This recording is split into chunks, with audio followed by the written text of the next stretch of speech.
It's a pleasure to be here. I just have to tell you that I sit here, and Michelle, as you read all of that stuff, that I think back about many, many years ago when I was a young graduate student in urban planning. One of the graduate papers that I chose to write, we had a field trip one day, and the field trip took us down to City Hall in New Orleans, one and the same today. And on that field trip, I was just totally mesmerized with the City Planning Commission and what went on in city planning.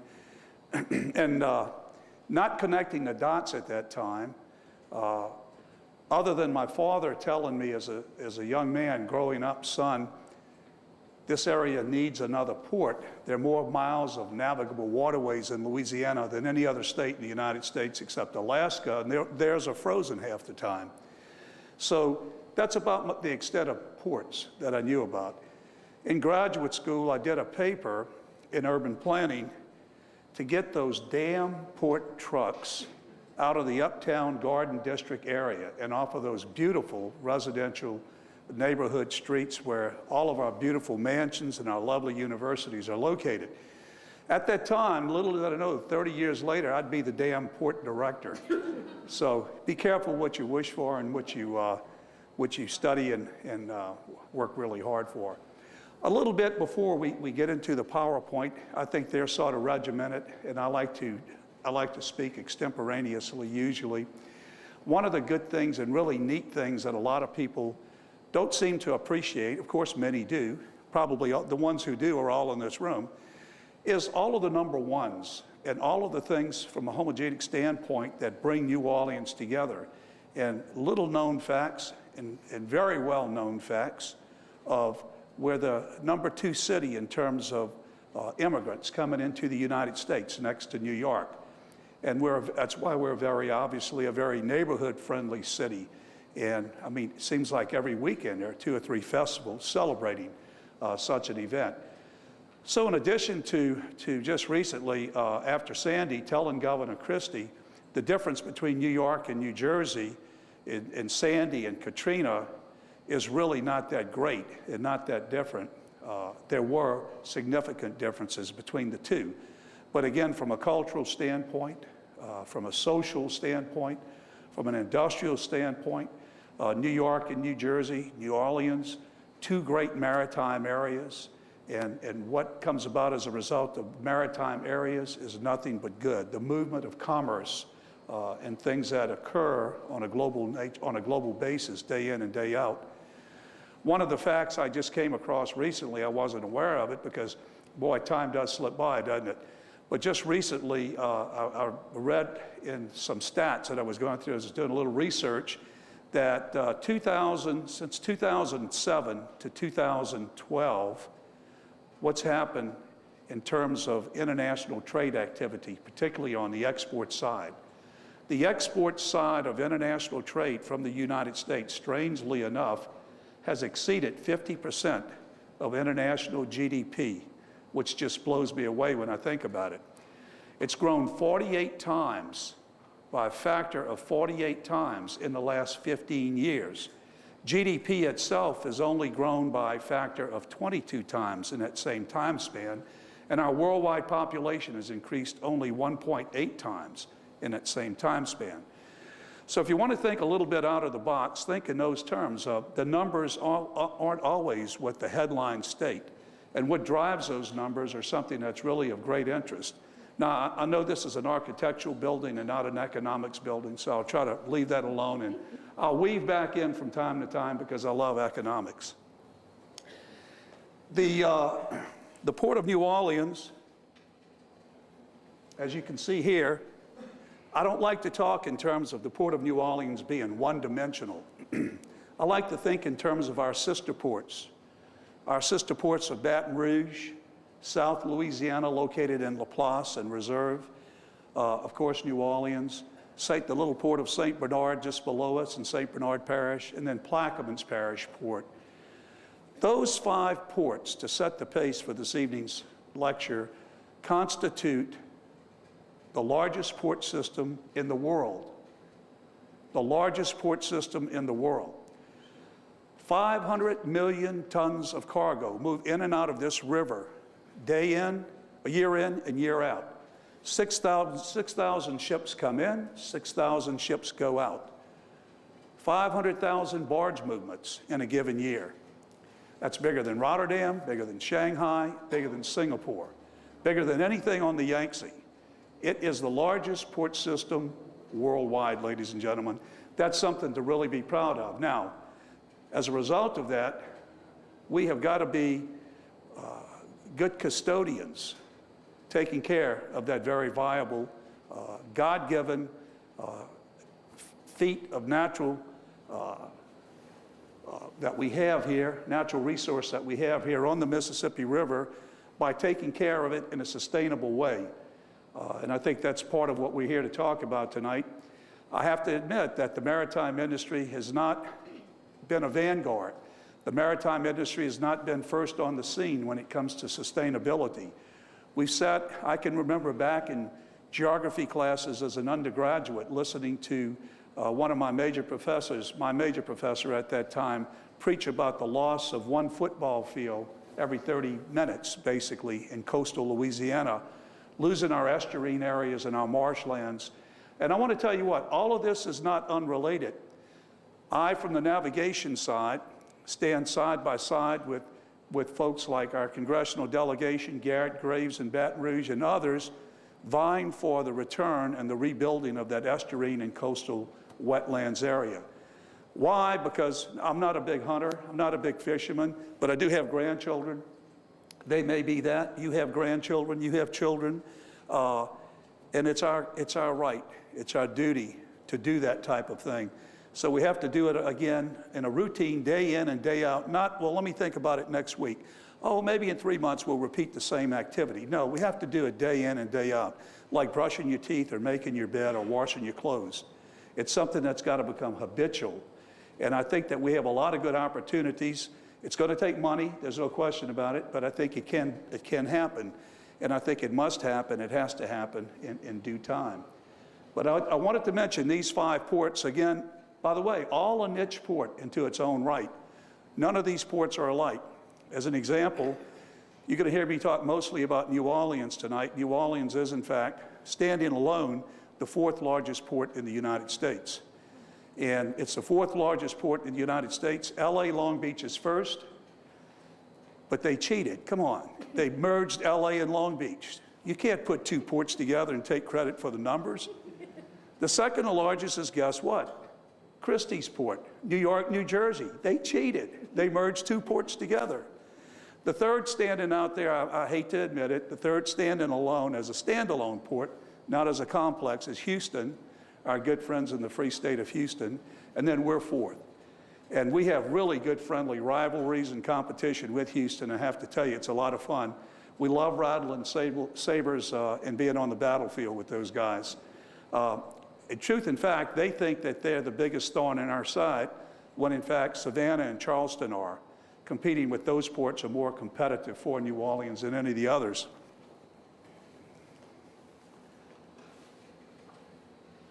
Here you have it. I kind of alluded to these numbers just a moment ago, and you can see that basically 60% of all the grain grown in the United States exits your port.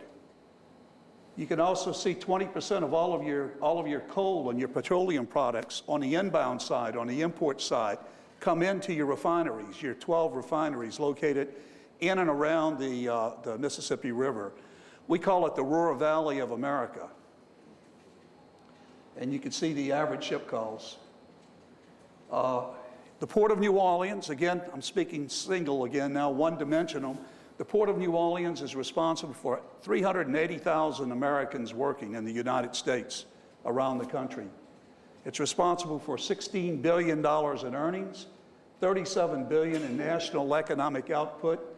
And why, oh why doesn't our congressional delegation understand it? Every time I go to ask for a couple of pittance, $2.8 billion in federal tax revenue on an annual basis. On a state level, astounding 160,000 jobs in Louisiana accountable for by the Port of New Orleans. $8 billion in earnings, $17 billion in spending, and $800 million in state taxes. That's a pretty significant club. Now, the unique thing, I like to talk about Thomas Jefferson a little bit.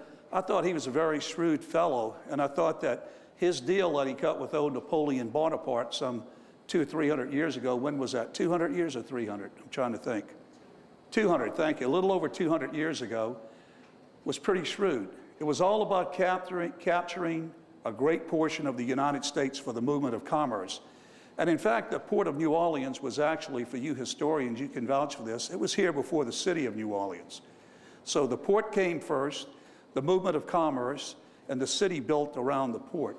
And that's a real strategic thing to have, because I can assure you that none of our competitors at the Port of Miami, New York, New Jersey, LA, Long Beach, Houston, Baltimore, Hampton Roads, Charleston, Savannah, none of them have, and any of them would give their eye tooth to have the Mississippi River and its tributary system. Ladies and gentlemen, the Mississippi, the Ohio, the Arkansas, the Missouri, the Kerr-McClellan, even all the way up to Tulsa, Catoosa, Oklahoma. Look at this map. That's over 60% of the consumer spending public in the United States of America, represented by your port and your ports on the lower Mississippi River, the gateway to America, literally. So you can see the unfair advantage to the other ports that it does give. And I want to talk in terms of the sustainability element in a little while about why it's so good to move by barge if you don't have a just-in-time type product. Again, none of those other ports can do that because they don't have this kind of a reach into mid-America. This channel is totally navigable for 14,500 miles. Like Huck Finn, you can go to 33 states or 3 Canadian provinces and never touch dry land, should you choose. That is a huge asset. I'm going to show you a slide a little later that's just going to literally blow your mind when you stop and think about the exchange of movement by barge versus rail and versus truck eventually. And we're connected real well to all 3 of them, as you see next. What happened in the early part of last century, the railroads got it. They saw the extreme advantages that New Orleans held because of the river. So all 6 Class 1 Trunk Line 1 railroads came to New Orleans and built their railroads here. They built their railheads here. The terminus or the origin of each of the railroads, all 6 here. 373 ports, deep water ports in the United States of America. Not one has all 6 Trunk Line 1 railroads with a railhead like we do here in New Orleans. The only one coming from the east and going west, Jacksonville to LA, CSX. Union Pacific all the way out to the west coast, along the Gulf Coast and up through the west. Going up the east coast, Norfolk Southern, right up the breadbelly of America to Chicago, Halifax, Prince Rupert on the other side, British Columbia, all the way across through Edmonton, the Canadian National, up into Dallas, Kansas City, and those areas, the KCS. And finally, Buffett's Railroad, the Burlington Northern, heading out west, bringing unit train by unit train on a daily basis from the West Coast, because A, it's not sustainable to bring it by truck. B, the transportation network doesn't exist because of Interstate 710 in LA and Long Beach. You can't get out of the port. And that's an issue that a lot of people don't stop to plan about or think about. Ships coming from Asia can get into the port of LA, Long Beach, but once they get in, that commodity, whatever it is, that cargo sitting in that container has an average dwell time of 13 to 16 days before it gets out of that port on a train or a truck, headed to the Midwest or wherever its final destination may be. Time is money in the transportation logistics industry. And I can tell you the average dwell time that you want, ideally, is no more in any port than 5 days. So if you're sustaining 13 to 16 days and you've got cargo moving from the West Coast to Chicago, and you live in Chicago, and when you go to buy your computer or your televisions or your cologne or your soaps or your shoes or your high fashion, whatever textile product it may be, you're going to be paying more for it because of that delay in the transportation logistics scheme of things.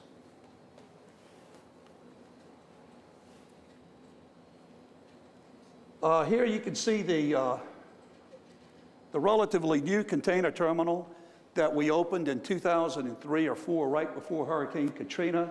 When we built it, it was built for 366,000 containers a year. Now let me stop there and tell you a story. Most of the other ports I'm alluding to, Savannah, Charleston, and all of the others, are 1 or 2-dimensional ports at best. One of the things we decided to do about 12 years ago was to diversify the Port of New Orleans as much as we possibly could. If one thing goes good, then we can assume that some of the others won't be quite so good. Simply put, none of us are straight-A students in the port world. Not you all, you're straight-A students. But saying that, we stopped and we thought about it. So we decided we had, because of the river, because it being 14,500 miles long, because of its connectivity, because of the rail that came last year, we have opportunities to diversify like no other port can. Today we've diversified. Instead of being a 1 or 2-dimensional port, we have 7 major modes of activity, 7 major categories of things that we do at the Port of New Orleans. It's the most diversified port in the United States, without a doubt. I'll give you an example. When I got here in 2001, 37% of the revenue of the Port of New Orleans was imported steel.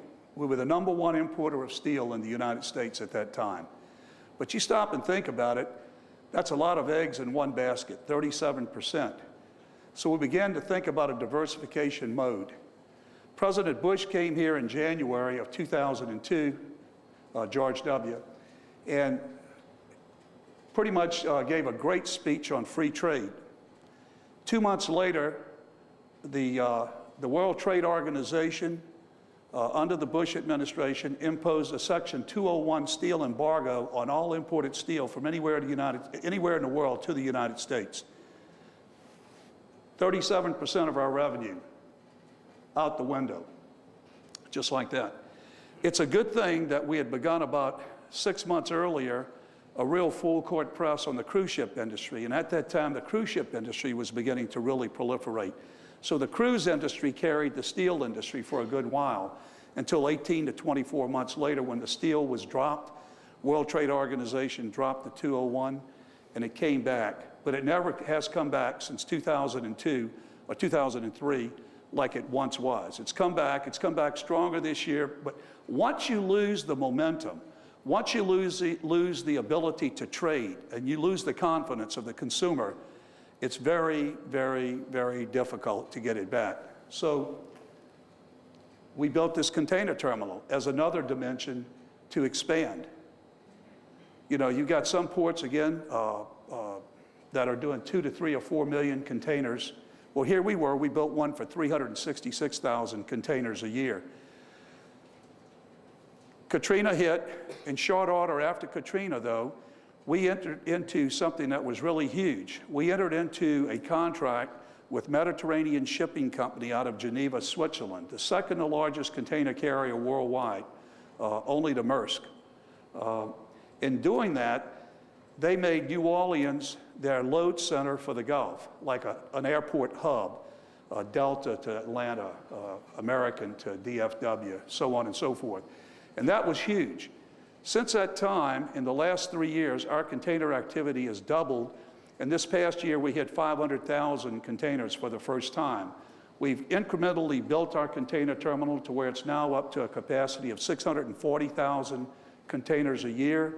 And as soon as we finish a new dockside intermodal rail spur, $17 million of Tiger grant funds that we received through the Department of Transportation at the federal level, the other $8 million matched by the port itself, you know, we were off and running. New $25 million dockside rail, intermodal rail yard will take us up to 840,000 containers a year.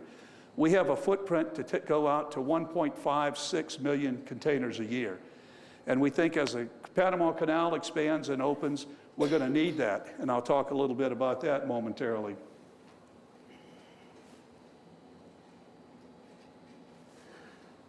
Let me go back. There's one thing I failed to mention. You can see break bulk, refrigerated. Those are other types, I mentioned 7 things. Those are other types of cargo movement that we do. The Port of New Orleans cornerstone was built on breakbulk cargo. Those are things not in a container, not in a box. Those are things on pallets or wrapped with big metal bands that you see being loaded and offloaded onto ships. I can tell you in no uncertain terms that show the effect that the breakbulk industry has on New Orleans. We're number one. We're the largest, number 1, certified London Metal Exchange port in the United States. That's all of your non-ferrous metals like copper, lead, aluminum, zinc, nickel, tin, steel billets now even. We're number 1, Detroit's second to us. Now, when we had the global recession, what does being number 1 mean? When we had the global recession, 7, 8, and 9, where most ports were in double-digit inflationary numbers, some as high as 44%, Savannah, we were up 11% on the mark because all of these non-ferrous metals were coming into New Orleans from all over the world, from Chile, Sri Lanka, on and on and on, copper, lead, aluminum, zinc, coming from everywhere to be stored in our warehouses until the economy got better and the prices got better on the futures market. Now we're starting to see some of them drift out and to replenish the inventories at some of the places where some of the manufacturing activity for appliances and cars and so on and so forth are taking place. But in addition to the London Metal Exchange, soon to be the Hong Kong Metal Exchange, we're also the largest, number 1, that's the second number 1, rubber importer in the United States, raw rubber from Indonesia and Malaysia principally. In addition to that, a third number 1, we're the largest importer of plywood and wood building products in the United States. Plywood from Malaysia, wood building products from Brazil, Argentina, and other countries in South America. Yet there's still a fourth number 1. That fourth number 1 is coffee. Coffee. And it's our best value-added commodity. We have 14 coffee roasting facilities that hire people to roast the coffee as it comes in all around this city. And it's delightful because it employs people at not minimum wage jobs, good paying jobs, jobs that average $60,000 to $110,000 a year, as well as our dock workers. So these are all good economic impacts for the city. Smuckers, just yesterday, I had the privilege of being with Mark Smuckers of the Smuckers family. They just bought out Procter & Gamble. They are now investing $70 million into New Orleans and relocating 2 coffee plants from Texas to New Orleans. Every single Folgers coffee bean that comes into the United States comes in about 6 or 8 blocks from here.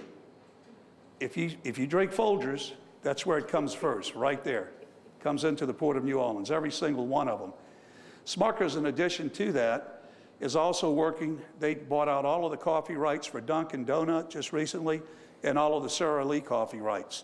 And yet they're working on yet a third coffee right, which is a Cuban coffee. I'm sorry, I can't remember the name, but it has been imported into Miami. It's going to be coming into New Orleans in the not so distant future. So yet another one. Here's a number 3. We were number 1 in steel before the embargo back in 2002. We're number 3 in steel imports in the United States now, which is still a sizable amount, a little over 3 million tons of steel a year. On the export side, on the outbound side, we're the largest, number 1 again, poultry exporter in the United States. Last July with the governor, we dedicated the largest blast freezing facility in the Northern Hemisphere, right here at Henry Clay. That facility is magnificent, and it's doing a great job. As I said, we're sending poultry to the Ukraine, to Russia, to South Africa. So it's a tremendous impact on what we're doing. All that poultry, by the way, 44% of that poultry is raised in Louisiana. The balance of it comes from Arkansas, Mississippi, Alabama, Georgia, and a small amount from Tennessee. But it's all coming down here. It's being trucked in. It's either chilled or frozen, and then the blast freezing operation takes place here, and then it's out. Yesterday with Mr. Smuckers, we took a port tour, and we saw 4 poultry vessels in the port. That's pretty significant. It's been a long time since I've seen that many. And then yet another number 1 I want to talk about is a new element we moved out to in 2002, I mentioned just now, and that is we are the fastest growing cruise port. Cruise port. Our cargo are you, people. Fastest growing cruise port in the United States of America. We've now pierced the veil of the top 10. We've just been rated 7th in the United States. And that's behind the 3 Florida giants, LA, Long Beach, New York. We're right there. We have grown in the last 10 years exponentially, 880%. And this year we hit 1 million passengers for the first time ever. Just 2 weeks ago, I had the opportunity of visiting for the first time Disney Cruises at Disney World. We're trying to bring Mickey Mouse to New Orleans if we possibly can. They're going to have a new ship that's going to be out in 2015. I understand that we've got a good chance. We're in the top 12, but we've got a good chance of making the short list of 3. So wish us luck. It'll be an effort to promote New Orleans as not only an adult entertainment city, but a family-oriented city, you know, with the Aquarium of the Americas, the Insectarium, all of our museums, our plantation homes, and all of the other many things that are taking place, a new children's museum. So many good things happening that it's something that it's not difficult to promote this city as a family city. And we've got 50 million people living within a 500-mile radius, so why not? They can drive in real easily. And of course, spend a couple of nights in our hotels and eat in our restaurants. I just talked about this. I pretty much covered it all. You can see some of the products here. The thing that gives me a little heartburn and I worry about from time to time is if we are the largest importer of natural raw rubber in the United States, why haven't we done anything to build a tire plant somewhere in Louisiana, which would employ a heck of a lot of people? If we are the number 3 importer of steel in the United States, where's our automotive plant? Everybody else in the Southeast has one. So those are questions in an interrogative vein that I just put out there and for thinking. Here you can see our major trading partners. As a general rule, most of our trade activity is with Europe, South America, and Asia. I think that's a general rule of thumb for most of us all here in the United States. The one that we really want to grow, that we see some opportunities, is Asia. We're about to open an office in India, Port of New Orleans office. We see India as being a better option based on things that are going on in the economy right now, particularly with the growth of a middle class in China. China is now importing more from India and the United States than they ever have in the last 25 years because of the middle class that's being developed there. So we do have offices in Sao Paulo, Brazil. We have offices in Tokyo. We have offices, as I indicated, soon to be. We hadn't picked the location yet. We're going to partner probably with one of the railroads in India. And we also have offices in New York, which pretty much covers Europe for us for the most part.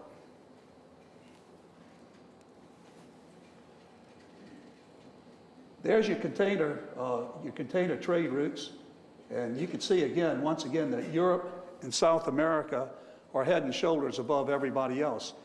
And I'm happy to tell you that a lot of what's going on in Europe is a new trend with the closure of the Mississippi River Gulf outlet, which quite frankly, I thought at the time that it happened, very few ships were even utilizing the Mississippi River Gulf outlet prior to Katrina. And whether or not it was a cost-effective thing at that point in time, I dare say probably not, without a doubt. So the closure, neither here nor there, of the Mississippi River Gulf outlet, the Mr. Go, caused us at the Port of New Orleans to rethink and retool everything that we're doing out at France Road and Jordan Road and all those areas.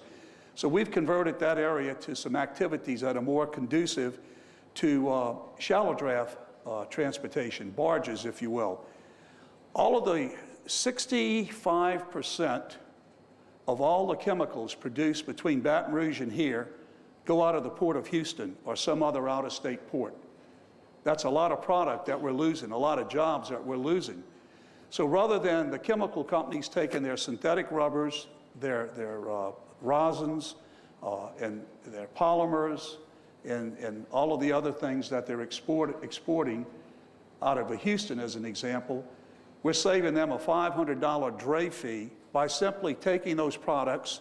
They're trucked in from Dow, from Shintech, and from places like that between here and Baton Rouge, and we're putting them in supersized bags and then putting them in a container and railing them over to Napoleon and Nashville to be put on our container ships. So we're trying to swing some of that back to Louisiana. A lot of it's been very productive. We're using every condition that you can possibly imagine to make sure that what we are bringing here is certainly a good product, not going to be harmful to the environment, and it's only going to be good for everybody and all concerned. Here you can see the expansion of the Panama Canal tripling in size by 2015. As a canal triples in size, that means less ships on the high seas. We think that's good, particularly from a hydrocarbon standpoint. We also just, the cruise ship industry, by the way, effective August of this last year, 2012, entered into an agreement whereby over the next 5 years, all cruise ships worldwide will be burning only low sulfur burning fuel to eliminate some of the emissions that you have right now from a cruise ship standpoint. And we're trying to go in that same direction with the cargo vessels as well, the container ships, the break bulk ships, and all of the other types of ships that are on the high seas. We think it's inevitable. We think it's going to happen. We're also looking at, I was asked to moderate a panel last week, and the people, the guy that was asking me was on, we were on a conference call, didn't know us from New Orleans, and he said, we'd really love to have you moderate that panel on shoreside power. That's the ability to cut off the engines of a ship, a cruise ship or otherwise, eliminate any emissions from a particulate standpoint into the atmosphere, and just plug it into electrical power. And somebody on the other end of the phone says, hey, that guy's from New Orleans. Remember the Super Bowl? So there went my opportunity. I'm not going to moderate that panel. Here you can see the Panama Canal trade lane in volume. This shows something that's probably a little surprising to you because everybody's pumped up. I've got to give a speech Thursday morning at the Board of Trade on the effects of the Panama Canal to the Port of New Orleans and the Mississippi River and tributaries areas. You look up here, and it's a little disheartening to see that the East Coast in these projections show 54%, the Gulf Coast 12%, and other areas, that would be the transshipment areas, which are out in the Caribbean for the most part, Calceta in the Dominican Republic, Kingston, Jamaica, Freeport in the Bahamas, and Manzanilla in Panama would be transshipment areas where the larger 12 and 13,000 TEU vessels, that's container vessels, come in and transload onto feeder ships. And it's those feeder ships that would come into a port of New Orleans, a port of Houston, a port of Mobile, a port of Tampa. Those ships are not much different in size. You're looking at the capacity of the big ones coming through the canal when it's expanded, 12,000 containers. We're bringing right now 9,500 up to 10,000 container vessels into the port anyway. So we're real happy. We think that's going to be our bread and butter for some time to come anyway. There are only 2 ports on the East Coast and Gulf Coast that have 50 feet of water that can sustain the deeper ships. Hampton Roads, Virginia, and Baltimore. And that's because of the big naval yards there. Department of Defense dredged them a lot deeper. So those folks are reaping the benefits quite obviously. I did want to say too that we had 3 studies done, back to the last slide. We had 3 studies done.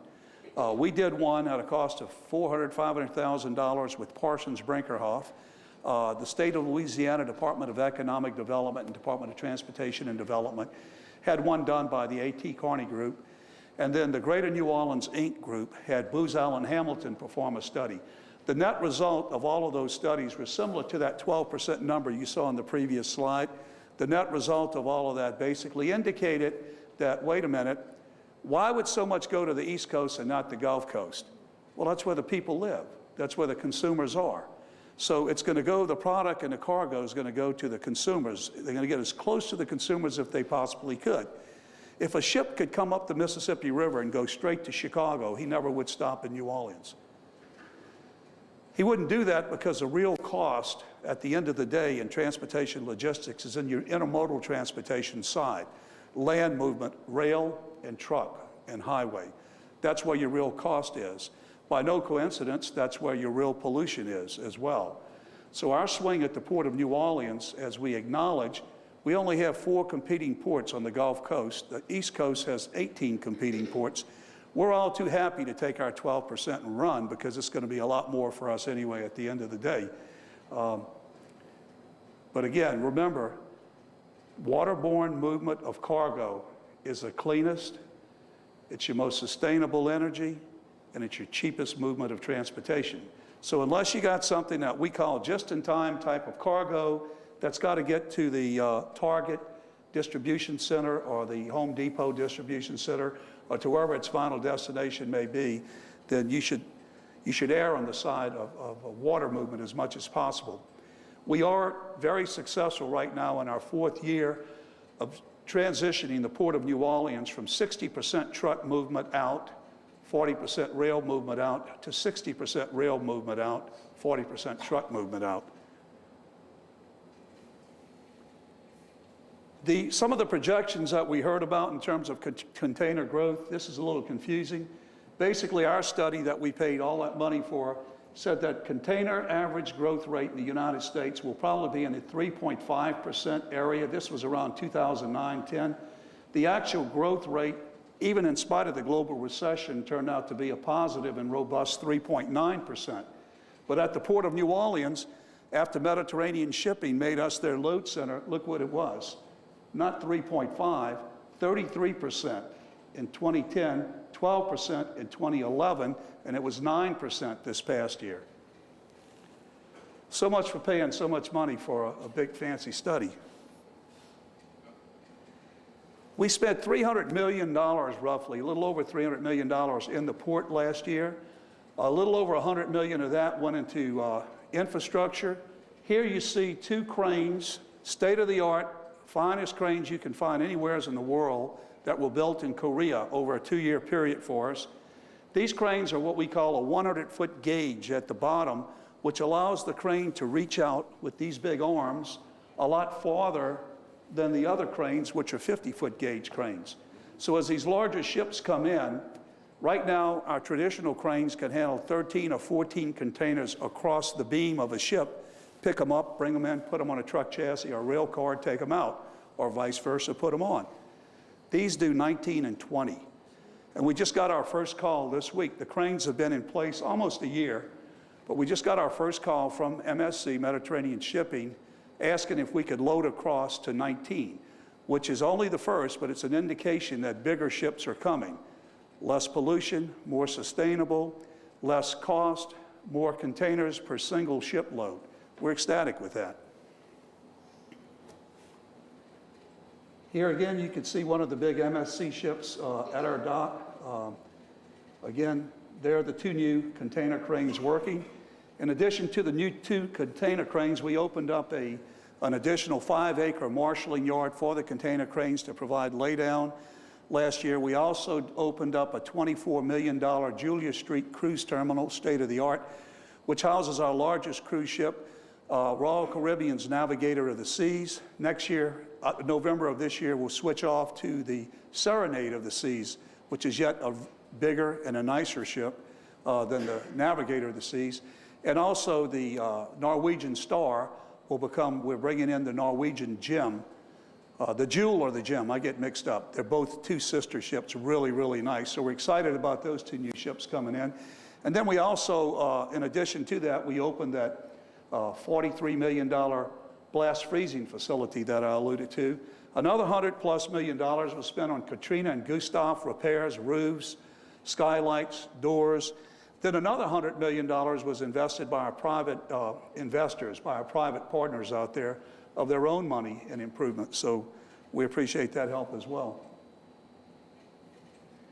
Here you can see the size of the new vessels that are being built. The Panamax size vessel that you see right here is basically, for the most part, that's the workhorse of the fleet that we bring into here now. The post-Panamax size is the one of the future, but some of the shipyards are even building for some of the major carriers, even the new Panamax yet, which you can see is going to require not 50, but 60 feet of water draft. You can see here the intermodal dockyard, intermodal rail yard that we're putting in. This will allow us to expand by putting this is the old rail yard, we're going to replace it with the new one. I mentioned earlier, I think it's a $25 million project. That's going to allow us to go from 640,000 containers a year to 840,000 containers a year. And oh, by the way, I should have mentioned this in the beginning. What is the Port of New Orleans? The Port of New Orleans is a state entity created by the Constitution of Louisiana. We have 7 appointed dock board members.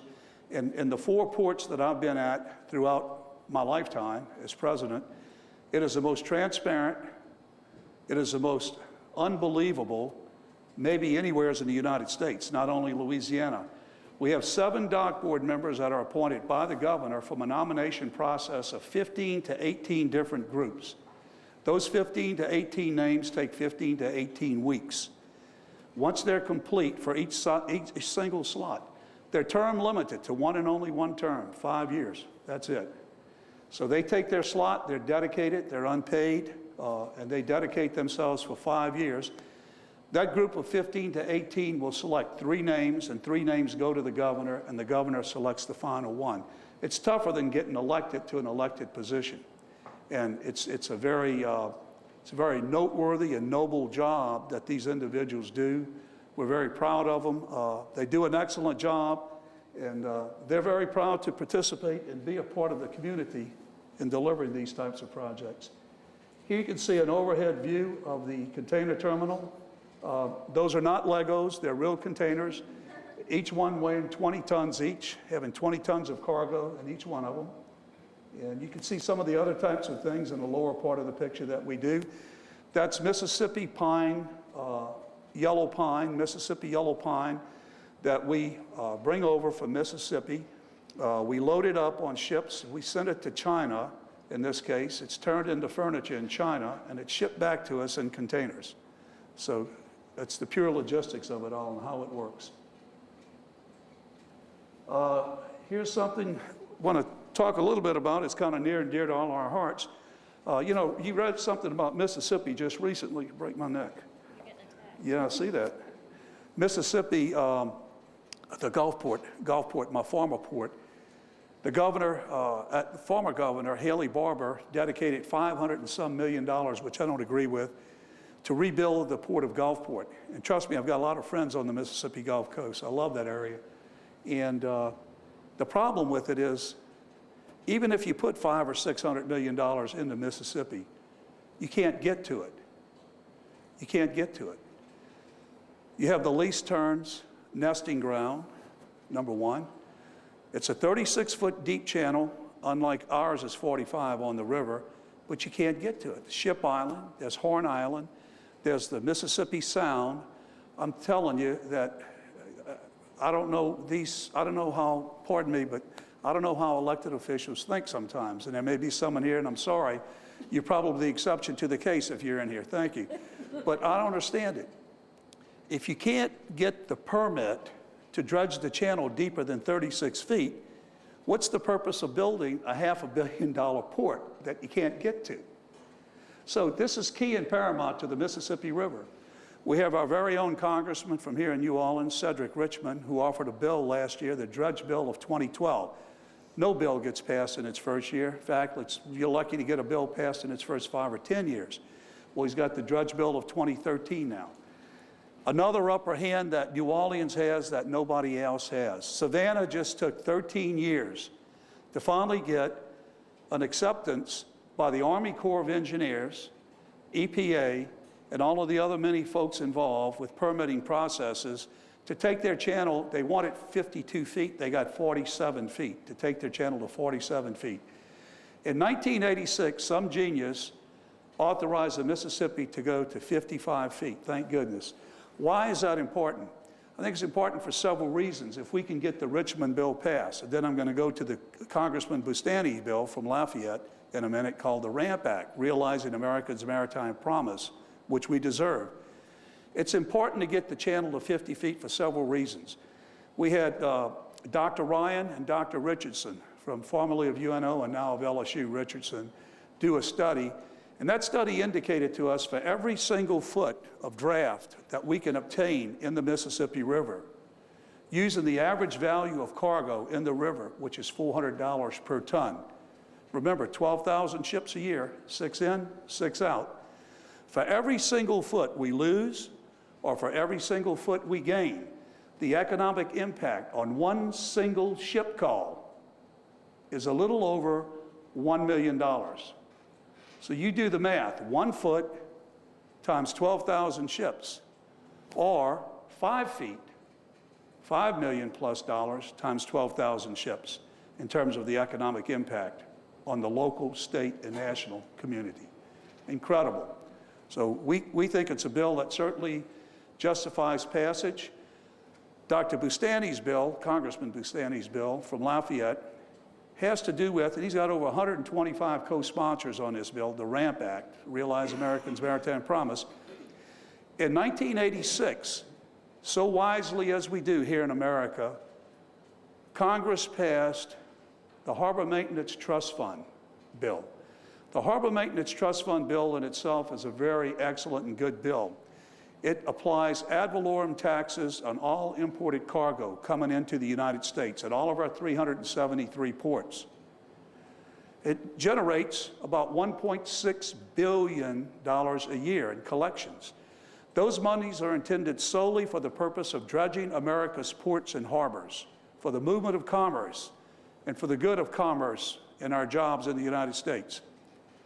Congress has never spent more than $700 to $800 million in any one given year of that $1.6 billion. Where's the rest of the funds going? Into some black hole somewhere in Washington. They say it's retiring our debt. Have y'all looked at our debt lately? I don't know, but I can't see that.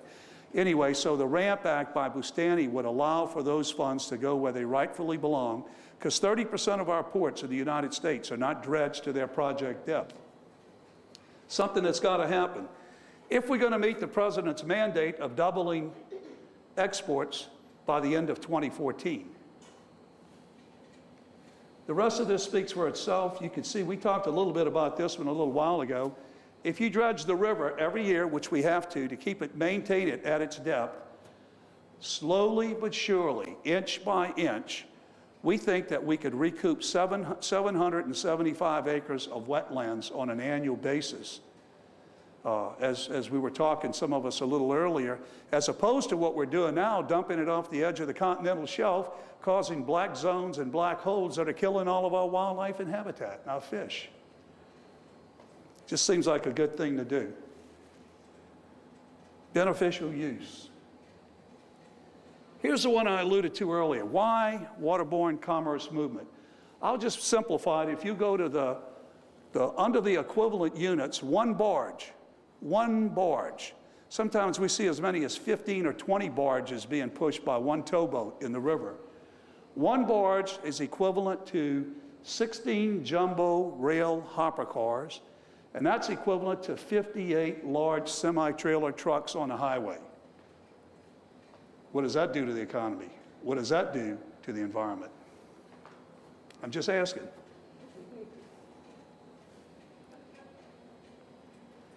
And here you can see, again, the tons per mile gallon.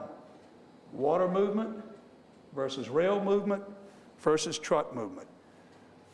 Anybody care to guess how many hydrocarbons? I don't know the answer to this. I'm just wondering. That's got to be an awful lot floating around out there in the atmosphere. So you can see why our transition has got to be from trucks to rail and eventually to barge if we possibly can and as much as we can. The issue we fight with barge is once again time, because barges are much slower. Just in time, getting it to you all, the consumers, and myself. This is something we entered into in 2005 when I was serving as chairman of the American Association of Port Authorities. It's something I'm really proud of. It's our environmental management system that we do voluntarily. And the environmental management system is everything from soup to nuts that we do in terms of working with our customers, in terms of working with the ship's carriers, in terms of doing various and sundry things that can tweak their operations just a little to make them just a lot more environmentally friendly. And we've done a lot of that with our own in-house engineering firm, And we also outsource a lot of it to geotechnical people that come in and work with us, and also to environmental engineers as well, in order to improve the general posture of the port from that standpoint. Here are some of the issues that we've been involved with. The Diesel Emissions Reduction Act, of course, has been reapproved for 5 years, and as of 2010, yet another 5 years. One that I work quite a lot with is ballast water. Ballast water, of course, is ships taking on water or letting out water in order to increase or decrease the draft of the ship, depending on the depth of the water that they've got to go into. Now, this is fine and good. Where it gets to be a problem is when that ship goes into foreign waters, and it leaves foreign waters and it comes back into the United States. We don't know what's in that water. So if they empty their ballast right here at the docks of the Port of New Orleans or South Louisiana or Baton Rouge, your guess is as good as mine what's coming out of that water and out of the ballast of the tank. So I'm going to show you something. Here's the other one is a high sulfur bunker fuel. I told you we're moving in that direction, and I'm taking too much time, so I'll move on. But we're moving in that direction as quick as we possibly can. But I want to show you something that we just had an opportunity to visit a week ago. And no, this is not it yet. This is one of your projects. This is a Tulane project. This is hydrokinetic energy, which, if it comes to pass, the prototype will be a Tulane project located right adjacent to the Port's Administrative Office building in some of the old Robin Street next to Mardi Gras World neighborhoods. This is something that we've even had legislation on the books last year to try to encourage and to try to pass. It works very similar to hydroelectric power. The turbines are put, we have an average of 9 to 14 knots under the water in the Mississippi River. Why not convert that into clean energy, utilizing the turbines from the hydrokinetic project? Again, we were talking a little earlier, referring to my background and my past at LSU.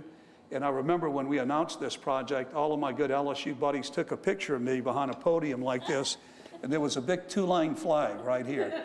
So I want you to know, I'm flying one in front of my house. I'm a neighbor. This is exciting. This was last week. This is the maiden voyage of a new vessel, the MV Figalia Navigator. And the reason it was exciting was because it treated some of the things that we just talked about, ballast water, with filtration and UV light processes to eliminate and totally kill, without batteries or electricity or any other form of power, whatever is contained in that particular ship. This, ladies and gentlemen, is a ship of the future. And I hope that I live long enough to see the movement forward and our best step taken to see all of our ships processed with something of this nature. This is just the ballast water concept. With shore power, I talked to you a little bit about that earlier, where when the ships come to the dock, if we can turn off the turbines, eliminate that black smoke coming from the stack and just plug it in, hopefully it'll work, to electrical power, that'll be a good movement for some of the things that we need to do in the future. Wow, we made it. I apologize if I took a little over time here, but nevertheless, it's something that I feel really close to. I get emotional about at times. I feel as though we're doing good things. I get a little frustrated in thinking that we're not moving fast enough at times. But I got to tell you what, your Port of New Orleans, I think, and I don't speak of myself, I speak of my staff, and I want to give them all credit, all 270 or 80 of them. I think we have, without a doubt, probably one of the brightest and most innovative port staffs. I'd put them up against any port in the world, any day, any time. So you have a port and a staff to be proud of. These are people from all international corners of the world that represent us all here in New Orleans. And again, I'd be happy, if time permits, to entertain any questions that anybody may have. Thank you.